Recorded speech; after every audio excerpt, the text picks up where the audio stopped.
बलराम का नामकरण कैसे होगा?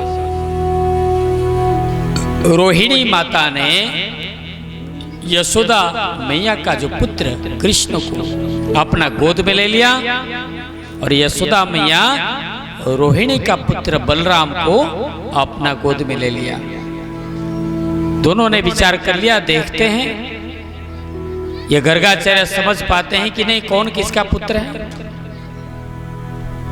तब हम जानेंगे। वास्तव में ये बहुत बड़े ज्योतिषाचार्य हैं, सटीक निर्णय करते हैं। परीक्षा लेने का प्रयास किया। इधर गर्गाचार्य जी आए और गर्गाचार्य जी ने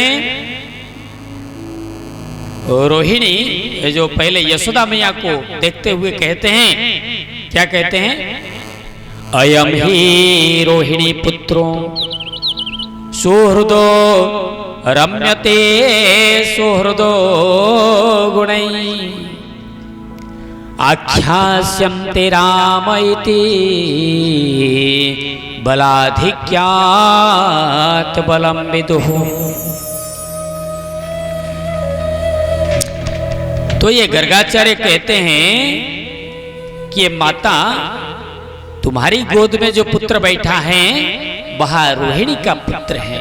यशोदा मैया से कहते हैं कि आपके गोद में जो पुत्र हैं वो रोहिणी का पुत्र हैं।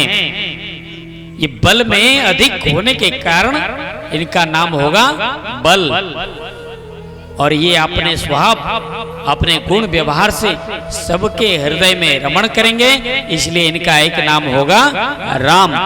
इस प्रकार बल एवं राम मिलाकर के क्या होता है? बल राम। बोले बलराम जी महाराज की। इस प्रकार जो है बलराम जी का नामकरण होता है। और एक बार ये वसुदेव के पुत्र के रूप में रह चुके हैं। किसी के गर्भ से आकर्षित होकर के दूसरे के गर्भ में, आपके गर्भ में स्थापित हुए थे, रोहिणी के गर्भ में, इसलिए इनका नाम होगा संकर्षण। तो इस प्रकार बलराम जी के भी अनेकों नाम हुए, बल, राम और संकर्षण। तो आगे चल करके गर्गाचार्य फिर क्या कहते हैं? ये रोहिणी के गोद में जो पुत्र हैं, जो संतान हैं, ये यशोदा का पुत्र है। तो इनका नामकरण कैसे होगा? आसन वर्णास्त्रयो हास्य ग्रभतो अनुयुगम तनु शुक्लो रक्तस्तथा पीतम इदानीं कृष्णतागतः।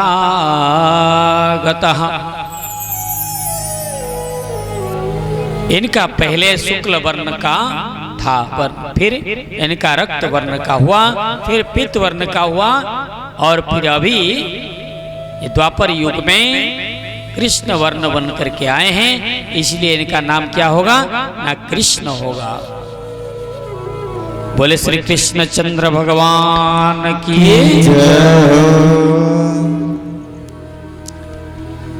तो ये कवि वासुदेव के का पुत्र बनकर चुके हैं, इसलिए इनका नाम होगा वासुदेव। मधु नामक दैत्य का मर्दन किए थे, उसको मारे थे, इसलिए इनका एक नाम होगा माधव। मधुकैटभ का वध किए थे, इसलिए भी मधुसूदन नाम होगा। मुरली धारण करने के कारण इनका नाम मुरलीधर होगा। कुछ लोग बंसीधर भी कहते हैं, कुछ लोग मुरलीधर भी कहते हैं। और फिर गौपालन करने के कारण इनका नाम गोपाल भी होगा और गोविंद भी होगा। गोपियों के स्वामी होने से भी गोविंद, गौओं के स्वामी होने के कारण भी गोविंद। गौ माने इंद्रिया और बिंद माने स्वामी, जो इंद्रियों को अपना बस में रख सकते हैं। इस प्रकार गुणों में स्वयं नारायण के समान होंगे, इसलिए इनका एक नाम नारायण भी होगा। माता यशोदानंद बाबा का इस प्रकार जो अनेकों गर्गाचार्य अनेकों नामकरण किए और अंत में गर्गाचार्य बोले इनके नाम तो अनंत है, इस समय आने पर धीरे धीरे इनका नाम प्रकट होगा, हम पूरे नाम तो बता नहीं सकते। अंत में यशोदा मैया नंद बाबा दोनों ने बहुत सारा दान दक्षिणा दिया गर्गाचार्य जी को। फिर गर्गाचार्य जी जो हैं वहां भिक्षा भोजन करके दक्षिणा लेकर के कृष्ण बलराम को आशीर्वाद दे करके फिर मथुरा की ओर चले गए। बोले वृंदावन बिहारी लाल की जय। इसके बाद में शालिग्राम शिला लीला है, जब कृष्ण घुटनों पर चलने लगे थोड़ा थोड़ा,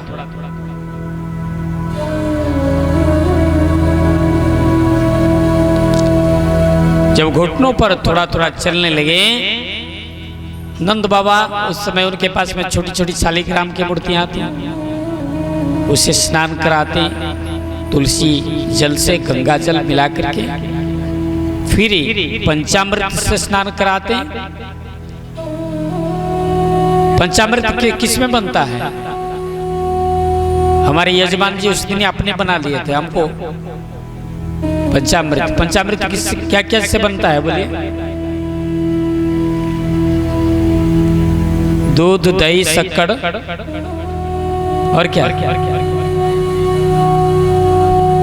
दूध दही घी मध शक्कर पंचामृत।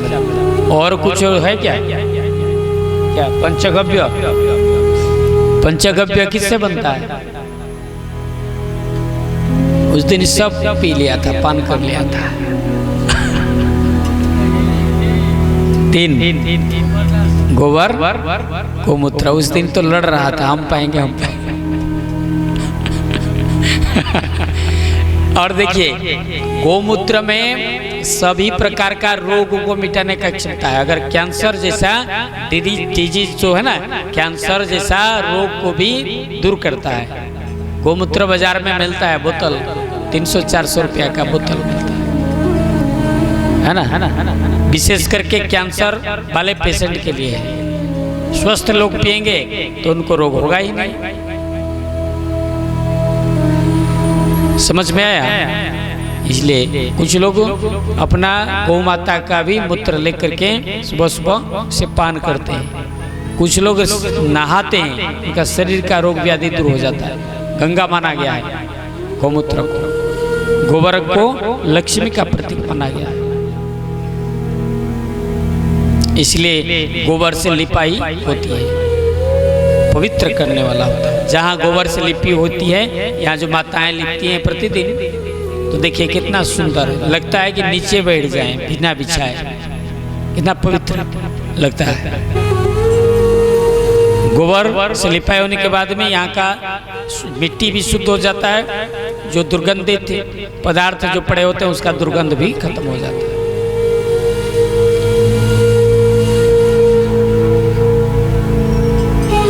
तो इस प्रकार जो है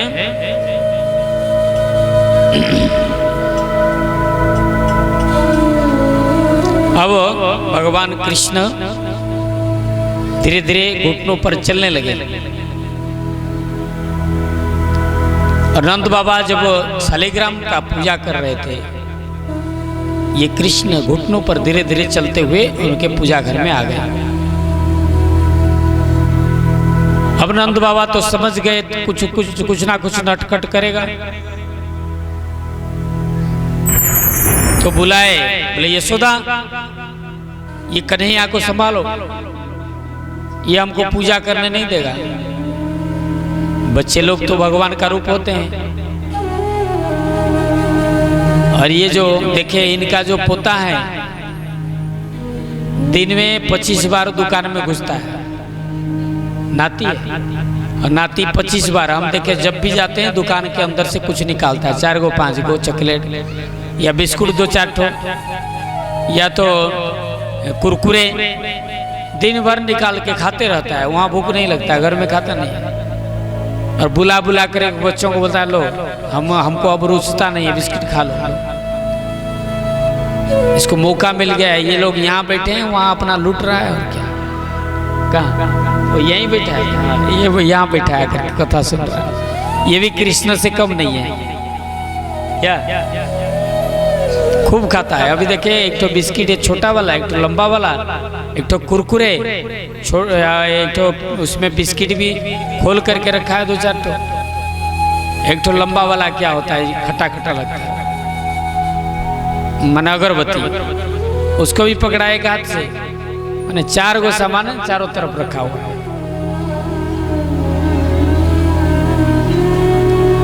बोले वृंदावन बिहारी लाल की जय।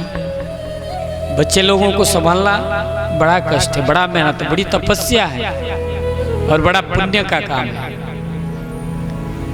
कन्हैया धीरे धीरे घुटनों पर चलने लगे, आकर के पहुंच गए पूजा घर में। नंद बाबा पूजा कर रहे थे और नंद बाबा ने कहा यशोदा संभालो अपना लल्ला को। यशोदा मैया भी कुछ काम में व्यस्त थी और बोलती है कि आप कैसा बाबा हो, कैसे बाप बने हो, एक बच्चे को भी संभाल नहीं पाते हो, अब क्या करेंगे। वो भी व्यस्त हैं, ये भी पूजा पाठ में व्यस्त हैं। अरे भाई पूजा किसका कर रहे हैं नंद बाबा, मुख में कीर्तन कर रहे हैं श्रीमन नारायण नारायण नारायण, नहीं करेंगे, रुकिए। मैंने नंद बाबा कर रहे थे और हाथ में शालिग्राम मूर्ति है, उनको नहलवाए, पंचामृत से स्नान कराया, फिर शुद्ध जल से स्नान कराया, फिर शालिग्राम को मंचासीन कर दिया। छोटा सा मंडप था उसमें विमान, उसी में रख दिया, सजा करके उसमें फूल चंदन आदि दे करके सजाए बढ़िया से, पूजा पाठ किया, लड्डू पेड़ा मिश्री चढ़ाए। तो कन्हैया का क्या क्या, उनके दरवाजे पर बड़ा बड़ा जामुन के पेड़ थे और बड़े बड़े जामुन होते। जामुन खाते हो बच्चे लोग? हाँ। कैसा लगता है? मीठा। तो ये कन्हैया कृष्ण लाला जो है, जामुन बड़े बड़े जामुन थे, उसमें से 2-4 तो पकड़ा था, एक ठो को मुंह में डाल दिया, मुंह के अंदर, और लेकर के चला गया पूजा घर में। और जामुन और ये शालिग्राम, छोटा सा शालिग्राम देखने में एक जैसा है, वो भी काला ये भी काला, पका हुआ जामुन। शालिग्राम में कोई भेद भाव नहीं है, पता नहीं चलता। वो कन्हैया ने सोचा कि ये जो है एक ठो जामुन बड़ा वाला देखते हैं, बड़ा सा जामुन है यहाँ मंडप में विमान में रखा हुआ। उन्होंने क्या, तब तक नंद बाबा पूजा करके ध्यान में बैठ गए आंख बंद करके। अब अपना मुख से जामुन को निकाले, नीचे डाल दिया, और ये जो विमान पर स्थान में जो शालिग्राम थी उसको जो है मुख में डाल दिया। ये नंद बाबा जो है भगवान नारायण का पूजन कर रहे हैं, उनका कीर्तन कर रहे हैं, आंख लगा करके ध्यान कर रहे हैं, और वो नारायण तो स्वयं उनके सामने बैठा है, उनको पता ही नहीं है। उनको लग रहा है तो कृष्ण तो मेरा पुत्र है। नारायण का ध्यान करते हैं और नारायण भगवान स्वयं सामने, बोले ये हम सामने, ये मेरा ध्यान कहाँ से खोज रहे हैं, कहाँ पर? मैं तो उन्हीं के गोद में बैठना चाहिए, गोद में हमको बैठा के खेलना चाहिए। तो शालिग्राम को डाल दिए मुंह में और हंसने लगे जोर जोर से। कृष्ण का हंसी सुन करके नंद बाबा का आंख खुल गई। अब जब विमान में देखते हैं सामने मंच पर ठाकुर जी नहीं है, शालिग्राम गायब। तो चारों तरफ देखा, खोजा, नीचे बड़ा सा जामुन पड़ा था। कन्हैया थोड़ा आगे कुछ दूर चले गए, हंस रहे हैं बैठ के। अब नीचे जो जामुन पड़ा था, बड़ा सा जामुन, उसको उठाए, बोला शालिग्राम को तो ये बर्बाद कर दिया ठाकुर जी को, इसमें चंदन उंदन कहाँ गया? लगता है चट गया है सब। अब जैसे पानी डाल करके इसको फिर से नहाने लगे शालिग्राम को, और उसका शालिग्राम माने जामुन का छिलका निकल गया। जब छिलका निकला, नंद बाबा को लगा कि ये शालिग्राम हमारा जिंदा हो गया, शायद मांस रक्त मांस आ गया क्या। अब बोले अरे ये छिलका कैसे उतर गया शालिग्राम भगवान का? शालिग्राम जीवित हो गए लगता है। अच्छा और थोड़ा धो करके देखते हैं, कुछ लगा तो नहीं। फिर जल डाल करके फिर जब जोर से मलने लगे, मांस भी निकल गया उसमें से जो बाहर था, और खाली रह गई गुठली। अब गुठली जब रह गया तब देखते हैं ये तो जामुन का गुठली है, ये तो शालिग्राम नहीं है। अरे भाई शालिग्राम भगवान कहाँ गए? तब नंद बाबा ने देखा, चारों तरफ खोजा, नहीं मिला शालिग्राम। तो बोले कि ये कन्हैया का गाल फूला हुआ है, क्यों? तो देखा कि कन्हैया का गाल फूला हुआ है, तो लगता है ये शालिग्राम था, भगवान को मुख के अंदर डाल दिया है। देखा गाल फूला हुआ है, नंद बाबा ने कन्हैया का गाल को मारा तमचा, शालिग्राम भगवान आकर के बाहर हो गए।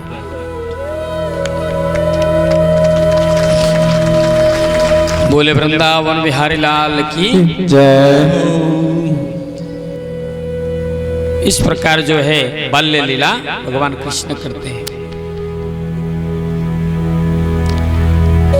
एक बार भगवान कृष्ण जो है धीरे धीरे चलने लगे, ढमकते हुए। अब जब चलते हैं नाचने लगते हैं। ये गोपियां कन्हैया को कहती हैं तुम्हें मक्खन खिलाएंगे, छाछ पिलाएंगे, थोड़ा नाचो तो। तब कन्हैया नाचने लगते हैं। शेष महेश गणेश दिनेश सुरेश हो जाई, निरंतर ध्यावे। ताई अखंड अनलनादि अच्छेद्य वेद्य सुवेद बतावे। नारद सो सुख व्यास रहे पचियारे, को पुने पार न पावे। तही अहिरे की छोहरिया छछिया, बरी छाछ पे नाच नचावे।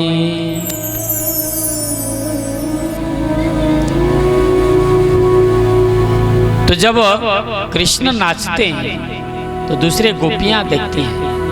कृष्ण कन्हैया का नाच देख करके बड़े प्रभावित होते हैं। कुछ गोपियां गई थी जमुना में जल भरने के लिए, जब जल भर करके आती रहती हैं तो देखा कृष्ण का नाच।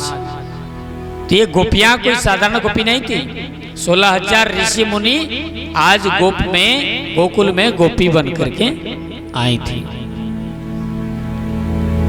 दंडकारण्य भगवान श्री राम जब गए थे माता सीता और भाई लक्ष्मण के साथ,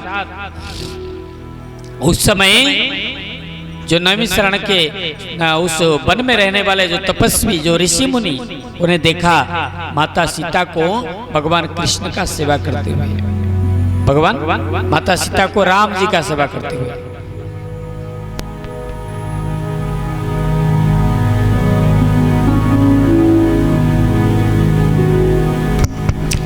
बोले वृंदावन बिहारी लाल की जय। जब दंडकारण्य में 16,000 ऋषि मुनि ने देखा श्री राम जी का सेवा करते हुए माता सीता को, तो उनके मन में भी इच्छा हुई कि हमें भी अगर मिल जाते श्री राम, हम उनका पत्नी बन जाते, कम से कम उनका सेवा करते। माता सीता का जैसा सौभाग्य कहाँ है हमारे पास। तो भगवान तो समझ गए, अंतर्यामी है, सबका मन की बात को जानते हैं। तो उन्होंने वरदान दिया था उन ऋषि मुनियों को, 16,000 ऋषियों को, कि चलो इस जन्म में मैं एक पत्नी व्रत धारण किया हूं, तुमसे तो सेवा नहीं ले सकते, अगली बार मैं जब कृष्ण बन के आऊंगा उस समय आप सभी गोपी बन करके आना गोकुल में, और फिर आप सबको मेरा सेवा करने का अवसर आपको मिलेगा। तो वही 16,000 ऋषि मुनि ब्रज में गोकुल में गोपी बन करके आई हैं। बोले वृंदावन बिहारी लाल की जय हो। आज वही गोपियां कृष्ण का सुंदर नृत्य देख करके पहचान गई, ये कोई साधारण बालक नहीं है, ये तो परम ब्रह्म परमात्मा है। तो जाकर के अपने दूसरे सखियों के साथ में कहती हैं, श्रृणु सखी कौतुकमेकम नंदनिकेतांगणे मया दृष्टम गोधूली धूसरितांगः नृत्यति वेदांत सिद्धांतः। वेदों का सार वेदांत, वेदांत का भी सिद्धांत वो क्या है? ब्रह्म है, परम ब्रह्म। नृत्यति वेदांत सिद्धांत यानी परम ब्रह्म परमात्मा को आज हमने नाचते हुए देखा है नंद बाबा के आंगन में, और सभी गोपियों के मन में उत्सुकता बढ़ गई कि हम भी थोड़ा देखेंगे कृष्ण का नृत्य, उसका दर्शन करेंगे कैसा है उनका जो सुंदर दिव्य रूप। लेकिन हम घर से जाएंगे कैसे? नई बहुएं हैं, हमारी सास ससुर माँ बाप जाने देंगे तो सही। तो उन्होंने विचार कर लिया कुछ शिकायत लेके जाएंगे। क्या शिकायत लेंगे? ना कृष्ण हमारे घर में आता है, माखन चुरा लेता है, मटका फोड़ देता है, बच्चा खोल देता है, इस प्रकार का। तो सास ने कहा, उनके जो सास थी सभी ने कहा कि ठीक है तुम एक काम करो, जा करके यशोदा मैया के पास शिकायत करो। बच्चान मुंचते क्वचिद समय, बच्चान मुंचन क्वचिद समय क्रोश संजात हासः स्तेयं स्वाद दधिपयः कल्प